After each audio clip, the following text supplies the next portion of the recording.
सुदूरपश्चिम प्रदेशको विकासप्रति समर्पित दिनेश एफएम 93.8 मेगाहर्जसँगै लम्कीको लम्की एफएम दिनेश खबरको फेसबुक पेज, मोबाइल र अनलाइनबाट समेत एकैसाथ प्रसारण भइरहेको बिहान 6:30 बजेको दिनेश खबरमा रक्षा भट्टको नमस्कार।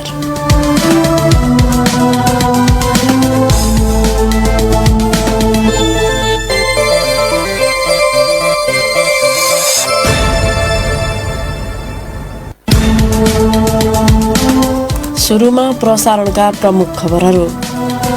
धनगढीमा नयाँ बस पार्क निर्माणको योजना अलपत्र, जग्गाको भोगाधिकार माग गर्दै पठाइएको फाइल संघीय मन्त्री परिषदबाट फिर्ता, बनैनको आधारमा पुनः फाइल तयार गरिने। सुदूरपश्चिममा पर्यटन गुरु योजना विपरीत बजेट विनियोजन, पर्यटन विकासका कार्यक्रम डिभिजन वन कार्यालयबाट कार्यान्वयन हुँदै कार्यक्रम कार्यान्वयनमा दोहोरोपन बढ्दो। लागु औषधका कारण कैलालीका युवाको भविष्य जोखिममा, जिल्लामा 1 वर्षमा 194 मुद्दा दर्ता, लागु औषधको जालो नियन्त्रण र नियमन गर्न प्रहरीलाई चुनौती। र राजनैतिक शक्तिको आडमा स्थानीय तहमा कर्मचारी भर्ना गर्ने गरेको भन्दै विरोध, पद सृजना गर्दै लोकसेवा मार्फत कर्मचारी भर्नाको माग। दिनेश खबर अब विस्तारमा। धनगढीका 2 युवक 17 लाख बढी भारतीय रुपैयाँ सहित पक्राउ परेका छन्। शनिबार सशस्त्र प्रहरी बल नेपाल नम्बर 34 गण हेडक्वार्टर कैलालीबाट खटिएको गस्ती टोलीले केन्द्रीय इन्टेलिजेन्स ब्युरोको विशेष सूचनाको आधारमा 2 जनालाई पक्राउ गरेको हो। पक्राउ पर्नेमा धनगढी उपमहानगरपालिका 1 शान्तिनगर बस्ने 17 वर्षीय विवेक चन्द र सोही ठाउँका 18 वर्षीय सरोज धामी रहेका सशस्त्र प्रहरी बल नेपाल नम्बर 34 गण हेडक्वार्टर कैलालीले जनाएको छ। उनीहरूको साथबाट 17,66,670 भारतीय रुपैयाँ बरामद गरिएको प्रहरीले बताएको छ। बरामद रुपैयाँ थप अनुसन्धानका लागि राजस्व अनुसन्धान कार्यालय कोहलपुर बुझाउने प्रक्रियामा रहेको बताइएको छ। कैलाली भारतसँग 101 किलोमिटर खुला सिमाना जोडिएको जिल्ला हो। खुला सिमानाकै कारण लुकीछिपी जिल्लाभित्र लागु औषध भित्रिने क्रम बढ्दो छ। विभिन्न प्रकृतिका लागु औषध सेवनकै कारण कैलालीमा प्राय युवाको करियर जोखिममा परेको छ। कुल सेवनकर्ता मध्ये 67.7%ले साथीबाटै लागु औषध प्राप्त गर्ने भएपछि युवाको करियर झन जोखिममा परेको हो। जिल्ला प्रहरी कार्यालय कैलालीको तथ्याङ्क अनुसार आर्थिक वर्ष 2078-79 मा मात्र चरेस 44 किलोग्राम, गाँजा 325 ग्राम, खैरो हिरोइन 642 ग्राम, नाइट्रोभेट 3747 tablet, Spasmo 1156 capsule, tramadol 114 tablet तथा नाइट्राजेपाम 80 क्याप्सुल बरामद भएको छ। लागु औषधको जालो जिल्लाभित्र फैलिँदै गएकाले नियन्त्रण र नियमन गर्न प्रहरीलाई समेत चुनौती भइरहेको छ। जिल्लामा वर्षभरि गरी 194 मुद्दा लागु औषध सम्बन्धीका दर्ता भएका छन्। एक्लो सन्तान भएका परिवारमा लागु औषध सेवन बढ्दो क्रममा देखिएको नेपाल सरकारका उपसचिव गोकर्ण प्रसाद उपाध्यायले बताए। धनगढीका युवाहरूलाई लागु औषध सम्बन्धी प्रशिक्षण गराउँदै उपसचिव उपाध्यायले विश्वमा लागु औषध प्रयोगकर्ताको संख्या 31 करोड पुगेको बताएका छन्। नेपालमा वार्षिक 1 लाख जनाले यसको सेवनकै कारण मृत्युवरण गरिरहेको उनले जानकारी दिए। बेरोजगारीका कारण 71.7% युवाले लागु औषध गर्दै आएको देखिन्छ भने कुल सेवनकर्ताको 51% एकान्त स्थानमा बसेर लागु औषध सेवन गर्ने गरेको पाइएको उनले बताए। पहिलो पटक लागु औषध प्रयोग गरेर पक्राउ परेकाहरूका अभिभावकले आफ्नो सन्ततिले लागु औषध प्रयोग गरेर पक्राउ परेको विषय पत्याउन समेत नसक्ने अवस्था देखिएको प्रहरीको अनुभव छ। प्राय स्कुल कलेजमा अध्ययनरत बेरोजगार युवा एकपटक यसको कुलतमा फसिसकेपछि यसबाट उम्कनै समस्या हुने गरेको कतिपय प्रयोगकर्ताको अनुभव छ। खैरो हिरोइन 1 ग्रामकै 7,000 मूल्य पर्ने अवस्थामा बेरोजगार युवा तलतल मेटाउन विभिन्न अपराधिक गतिविधिमा संलग्न हुने गरेको प्रहरीको भनाइ छ। धनगढीमा नयाँ बस पार्क निर्माणको योजना अलपत्र परेको छ। सुदूरपश्चिम प्रदेशको अस्थायी राजधानी तथा प्रमुख व्यापारिक केन्द्र धनगढीमा नयाँ बस पार्क निर्माणको योजना अलपत्र परेको हो।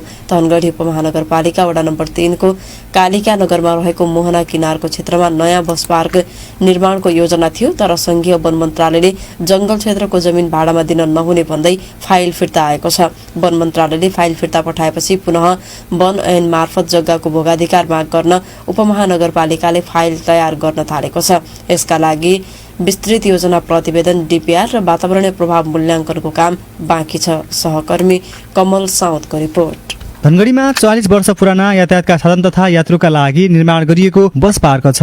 एक पटकमा 70 बस मात्र अटाउने बस पार्क साँगुरो भएको हो। साँगुरो बस पार्कका कारण अन्य सार्वजनिक यातायातका लागि स्थान अभाव छ।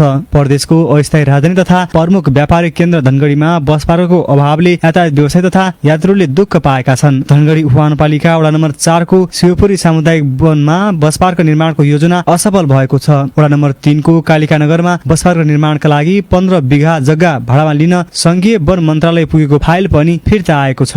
धनगढी उपमहानपालिका वडा नम्बर 3 का अध्यक्ष राजबहादुर एर क्याबिनेटको निर्णय नै गर्नुपर्छ। बनायन 2076 अनुसार नेपाल सरकारले प्राथमिकता प्राप्त स्थानीय सरकारले पनि प्राथमिकता प्राप्त योजनाहरूलाई चाहिँ प्राप्त गर्नलाई रहेछ। अब पहिला यो चाहिँ लिजमा लिनुपर्ने प्रावधान रहेछ। पहिलाको लिजको प्रोसेसमा रहेछ हैन। अहिले चाहिँ हामीले कस्तो प्रोसेस गर्यो भने यो जग्गा नै अगुवको लिने बगाधिकार लिनको लागि चाहिँ हामीले चाहिँ अगाडि बढायौँ। धनगढी उपमहानपालिकाको भाडाको जमिनमा बस पार्क निर्माण गर्ने योजना पुनः असफल भएको हो। वडा नम्बर 3 को कालिका नगरको मोहना किनारको 15 बिघा खाली जमिन संघीय सरकारसँग भाडामा लिएर बस पार्कका संरचना निर्माण गर्ने उपमहानपालिकाको योजना भए पनि फाइल फिर्ता आएको छ। उपमहानपालिकाले वन ऐन मार्फत जग्गाको भोगाधिकारका लागि संघीय मन्त्री परिषदमा फाइल पुनः पठाउने भएको छ। तर विस्तृत योजना प्रतिवेदन डीपीआर र वातावरणीय प्रभाव मूल्याङ्कनको काम बाँकी छ। उपमहानपालिकाले बस पार्कका लागि आवश्यक 5 बिघा जग्गाको भोगाधिकारका लागि वन ऐन अनुसार फाइल संघीय मन्त्री परिषदमा पठाउने बताएको छ। धनगढी उपमहानपालिकाका senior division engineer Dijraj Bhatt अब त्यो पुरै जग्गा दियो भने त 15 बिघा बराबर छ। अब त्यो 15 बिघामा अलिकति नदीको किनार बालुवा सालुवा पनि पर्छ। तर हामीलाई बस पार्कलाई चाहिने कम्तीमा 5 बिघा भने हामीले पुरै जग्गा दियो भने बस पार्क र अरू कुराहरू पनि बनाउनु पाइला भनेर पुरै जग्गा माग गरिएको छ। तर त्यो पहिले पठाएको चाहिँ अझै प्रक्रिया पुगेन भनेर फाइल फिर्ता आयो। अब नयाँ प्रक्रियामा त्यसलाई अगाडि बढाउने छलफल भएको। जग्गा प्राप्त गर्नलाई पहिला यो बस पार्कको सर्वे हुन्छ। अनि कति चाहिने हो त ठ्याक्क बस पार्क आउने 20-25 वर्षका लागि भनेर अब त्यसको डिजाइन हुन्छ हैन। अनि 5 बिघा 6 बिघा जति चाहिन्छ त्यति माग्नु पर्यो। धनगढीको साँगुरो बस पार्कको प्रवेश र निकासद्वारमा एउटा बस ओहोरदोहोर गरिएका बेला पैदल यात्रीले समेत शास्ति भोग्नु परेको छ। 2036 सालमा धनगढी महेन्द्रनगर 3-4 वटा बस सेवा सुरु हुँदा 19 कट्ठा क्षेत्रफलमा निर्माण गरिएको धनगढी बस पार्क 2050 सालमा कालोपत्री गरिएको थियो। शहरी विकास कार्यालयले पुनः उक्त बस पार्क स्तरवृद्धि गर्दै 70 बस क्षमताको बनाएको छ। तर बससँगै यात्रुको चाप बढ्दै जाँदा समेत नयाँ बस पार्क बनाउने विषय अझै अघि बढ्न सकेको छैन। पहिला यो नापी शाखा जिल्ला प्रशासन भूमि सुधारबाट सबैबाट फाइल उठाएर नेपाल सरकारसँग माग गरेको। अब त्यो चाहिँ लगभग नमुनी जस्तै भयो। क्याबिनेटबाट फिर्ता त्यहाँ किनभने वन कार्यालयले वन क्षेत्रभित्र पर्छ भन्ने चाहिँ भने हुनाले त्यो मिलेन। अब वन ऐन अन्तर्गत माग गर्ने भन्ने कुरो भएको। मुलुकका विभिन्न जिल्लाबाट दैनिक 1500 को हाराहारीमा बसहरू धनगढी आउने र छुट्ने गरेका छन्। धनगढीमा सवारीको चाप उच्च हुँदै गएको छ। दिनेश खबरका लागि कमल साउद धनगढी। सुदूरपश्चिम प्रदेश सरकारले चालु आर्थिक वर्षको बजेट पर्यटन गुरु योजना विपरीत विनियोजन गरेको छ।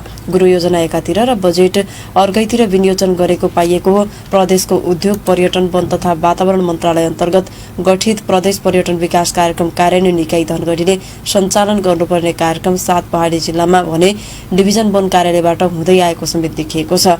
पर्यटन सम्बन्धी कार्यक्रम कार्यान्वयनमा दोहोरोपन बढेपछि पर्यटन विकासमा प्रगति भन्दा खर्च मात्र भइरहेको हो। सहकर्मी वीरेन्द्र भट्टको सामग्री।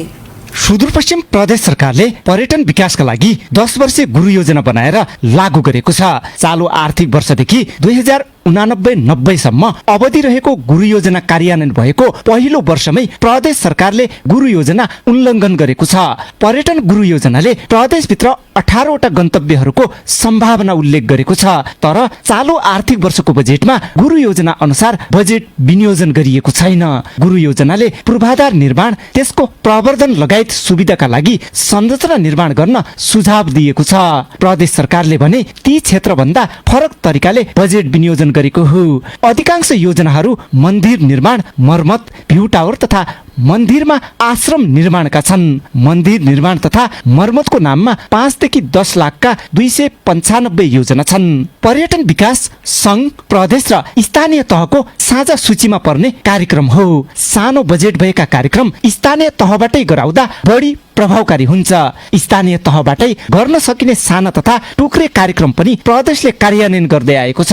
प्रदेश सरकार मातहत रहेको कार्यालयले लागत र लाभ उपयुक्त नदेखिने 68 योजनाका लागि 1,50,000 देखि 5 लाखसम्मका टुक्रे योजनामा 3,13,94,000 खर्च गरेको छ। साझा सूचीमा परेका काम बाहेक टुक्रे योजना स्थानीय तहबाटै सम्पादन गरी प्रदेशको कार्य सम्पादनमा सुधार आउनुपर्ने सरोकारवाला बताउँछन्। प्रदेशभित्र पर्यटन विकास कार्यक्रम सञ्चालनका लागि प्रदेश पर्यटन विकास कार्यक्रम कार्यान्वयन इकाइको कार्यालय धनगढीमा छ। 9वटै जिल्लामा पर्यटन विकासका कार्यक्रम सञ्चालन गर्न धनगढीमा कार्यालय स्थापना गरिएको हो। तर पर्यटन विकासका कार्यक्रम कैलाली र कञ्चनपुर बाहेक बाँकी 7 जिल्लामा भने डिभिजन वन कार्यालयबाट सञ्चालन गरिँदै आएको छ।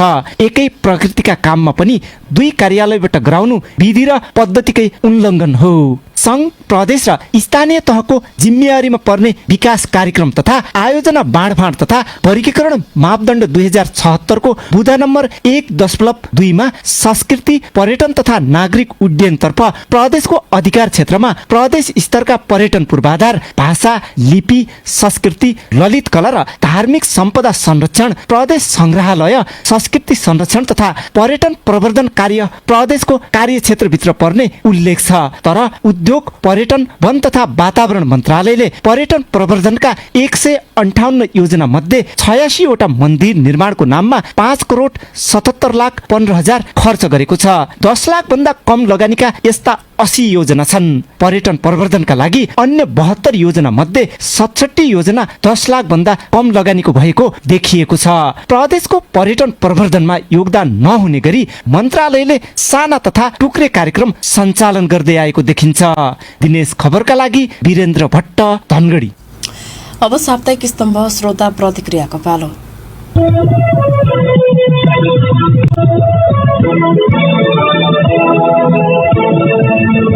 आजको श्रोता प्रतिक्रियामा हामीले 2074 सालमा निर्वाचित स्थानीय तहका जनप्रतिनिधिले भर्ना गरेका कर्मचारी यही साउन 1 गतेबाट हटाइएका छन्। त्यसपछि नयाँ जनप्रतिनिधिले फेरि कर्मचारी भर्नाको प्रक्रिया थालेका छन्। आवश्यकताका आधारमा भन्दा पनि आफ्नालाई काम दिनका लागि कर्मचारी भर्ना गर्ने परिपाटीका विषयमा तपाईका हामीले केही प्रतिक्रिया समेटेका छौं। एसपी सिंहले लेखेका छन्, जब कर्मचारीलाई काम गर्ने वातावरण स्थानीय सरकारले बनाउँदैन र अनुभवीलाई निकाल्दै जाने हो भने नयाँ कर्मचारी भर्ना गर्न र कार्य सम्पादन गर्न धेरै समय लाग्छ र स्थानीय सरकारको कार्य ढिलो हुन्छ। फेसबुकमा रविन नाम गरेका पाठकले करारमा कर्मचारी भर्ना गर्नुभन्दा खाली भएको पदका लागि लोकसेवा आयोगलाई जिम्मेवारी दिए स्वच्छ र निष्पक्ष रूपमा कर्मचारी भर्ना गर्नुपर्छ भनेर लेखेका छन्। विडम्बना हाम्रालाई होइन, राम्रालाई भर्ना गर्ने परिपाटी हुनुपर्थ्यो। योग्यताका आधारमा छनौट गरिनु पर्नेमा कार्यकर्ता भर्ती केन्द्र भए स्थानीय तह भनेर शुक्र बहादुर चन्दले लेखेका छन्। करार शब्दलाई नै शब्दकोशबाट हटाउनुपर्छ।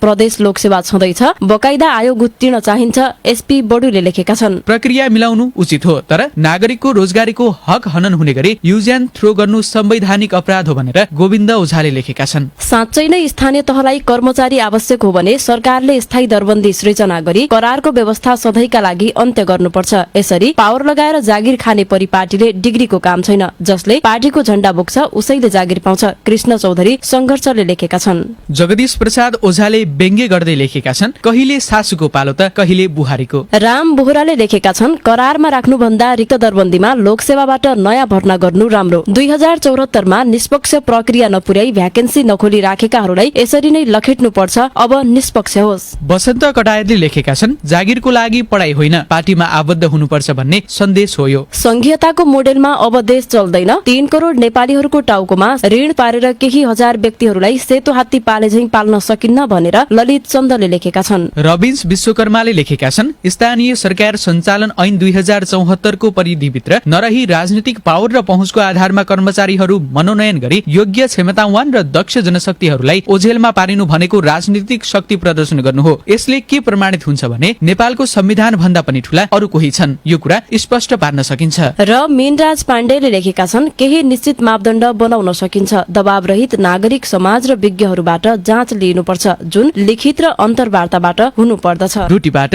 श्याम पाठकले भने यस्तो प्रतिक्रिया पठाएका छन्, यो देशमा न त कुनै व्यवस्थित कर्मचारी संयन्त्र छ, न कुनै सुरक्षा संयन्त्र छ। न त कुनै राष्ट्रिय तथा परराष्ट्र नीति छ, न त प्रभावकारी नियम छ, न त कानून छ। उनले अगाडि लेखेका छन्, यस देशमा छ त केवल घर परिवारदेखि राजदरबार सिंहदरबारसम्म बस राजनीति राजनीति राजनीति। हरेक घरमा राजनीति, हरेक पसलमा राजनीति, हरेक कार्यालयमा राजनीति, हरेक विद्यालय विश्वविद्यालयमा राजनीति, मन मनमा जन जनमा राजनीति छ। राजनीतिको भूत चढेको देशमा के को नीति नियम, के को विकास? कसैले इमान बेच्छन्, कसैले जमान बेच्छन्, कसैले भूगोल बेच्छन्, कसैले राष्ट्रियता बेच्छन्।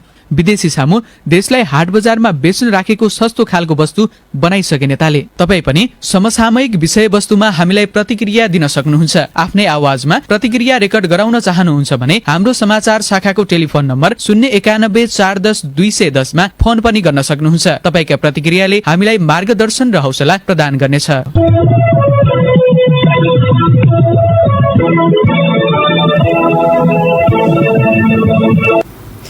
दिनेश खबरमा फेरि पनि एकैछिन ब्रेकको पालो। कैलाली अस्पताल प्राली 24 घण्टा सेवा। बिरामीहरूका लागि खुसीको खबर। काठमाडौँ, नेपालगञ्ज र भारत जाने झन्झटबाट अब मुक्त हुनुहोस्। जटिल उपचार सेवाको सर्वसुलभ उपचार पनि धनगढीमै गर्नुहोस्। सुदूरपश्चिम प्रदेशका जनताको सर्वसुलभ सेवाको निम्ति सञ्चालनमा आएको यस प्रदेशको हालसम्मको अत्याधुनिक सुविधा सम्पन्न बहुदक्ष विशेषज्ञ सेवा एकै छानोमुनि धनगढी चटकपुर स्थित माया मेट्रो हस्पिटल प्राली सञ्चालनमा आएको सहर्ष जानकारी गराउँदछौं। माया मेट्रो हस्पिटल प्राली, चटकपुर 3, धनगढी, कैलाली। सम्पर्क नम्बर 091 416 140।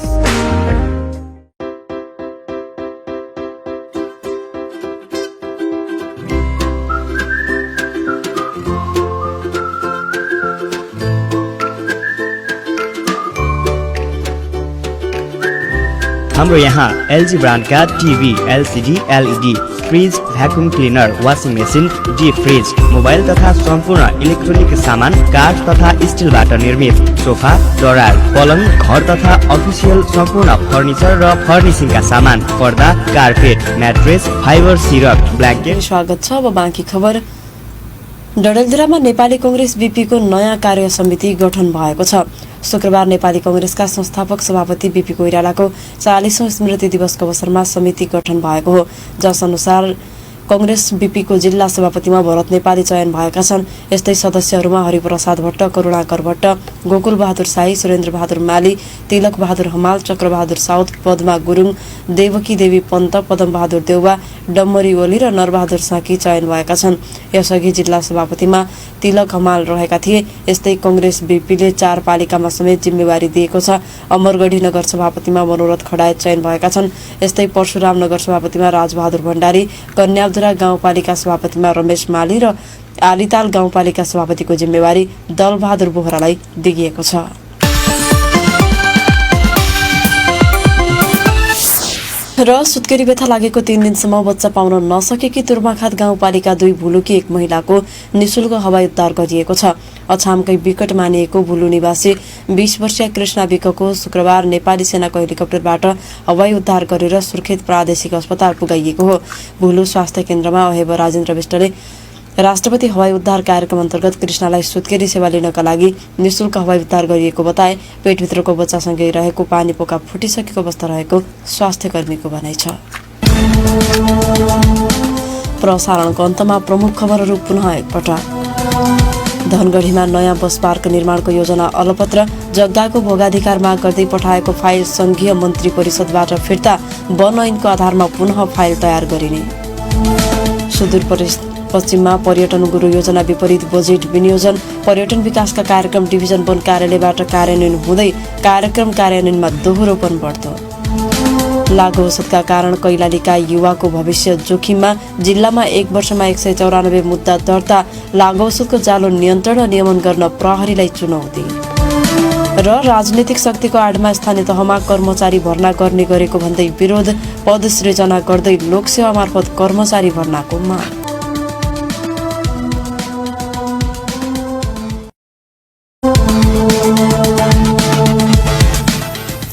हवस् त दिनेश एफएम 93.8 मेगाहरुसँगै लम्कीको लम्की एफएम दिनेश खबरको फेसबुक पेज मोबाइल र अनलाइनबाट समेत एकैसाथ प्रसारण भइरहेको बिहान 6:30 बजेको दिनेश खबर सकियो। साँझ 6:30 बजे अर्को दिनेश खबर लिएर आउने नै छौं। तपाई भने दिनेश एफएम सुन्दै र दिनेशखबर.com पढ्दै गर्नुहोला। अहिलेको समाचार बुलेटिनबाट रक्षा भट्ट पनि बिदा हुन्छु। नमस्कार, शुभ दिन।